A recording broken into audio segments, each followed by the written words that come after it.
Okay, so what are the things? I know we've talked a lot about the things you can do that will lead to growth and progress, but what about the ones like what are some of the things that could prevent growth and progress? I'll give you two. One is ego, and the other is blind spots. Ego, I guess any entrepreneur to some degree, or high achieving entrepreneur at least, has some aspect of ego.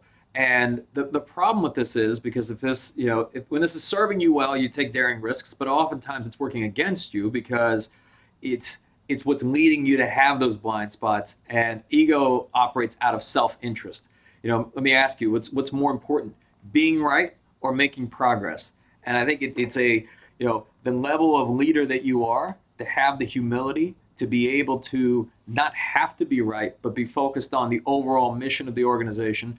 The other thing is blind spots. So blind spots by nature, you don't really know that they're there because there's what you know and what you don't know. But how about the things that you don't know you don't know? That's what a blind spot is.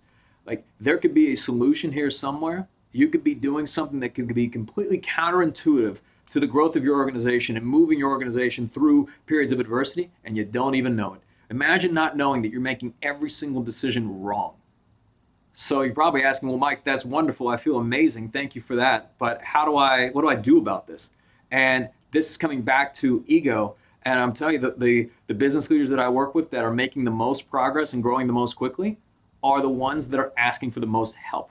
They're the ones that are the students. They're the ones that are taking notes. They put the ego to the side and focus on what do I need to do to be a better leader? What do we need to do in our organization to move us forward, to support our clients at a higher level, to support our community at a higher level, that they're willing to learn. And I'll tell you guys a story. You may have heard it. During Katrina, right? You got someone, this man is drowning during Katrina. He says, God, help me, help me, help me, God.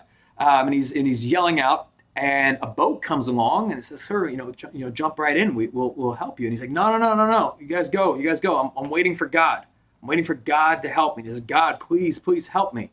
So a helicopter flies in, and they're like, "Sir, come on up. We'll rescue you." And he's like, "No, no, no, no. I'm waiting for God. I'm waiting for God." So the helicopter goes away, and as you might guess, the man drowns. So he wakes up, goes to God, and says, "God, I called out for you. Why didn't you help me?" When God turns to him, responds, says, "God dang, I sent you a boat and a helicopter. You didn't accept either one of them." So the lesson and the moral of the story, as you can probably guess, is that this help and support is all around you, but you've got to be willing to accept it and you've got to be willing to take the help.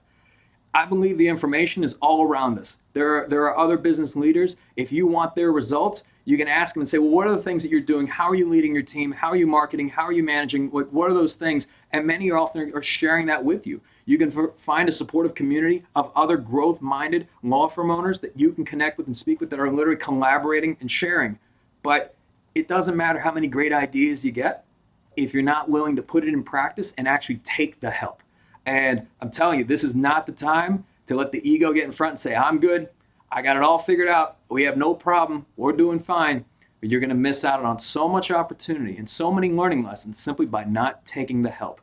So that is my advice to you. It's a lesson that took me many, many years to learn. I ask for help all the time. I could be the biggest dummy and I don't even mind because I'm reaching out to people all over the place. If I don't know how to do something, and someone is an expert in a particular area, I ask them, I pick their brain. I say, hey, what's the best way to do this? What's the best way to approach this? The good news is I don't have to know all the answers. And part of being resourceful is being able to reach out to the right people who know how to do something, to ask for help, and then more importantly, take the help and actually put it into practice and take action. So if you're not growing, maybe take a look at the ego, and look at the blind spots, and more importantly, if you're getting good advice, maybe, why not? What do you have to lose? Maybe take it.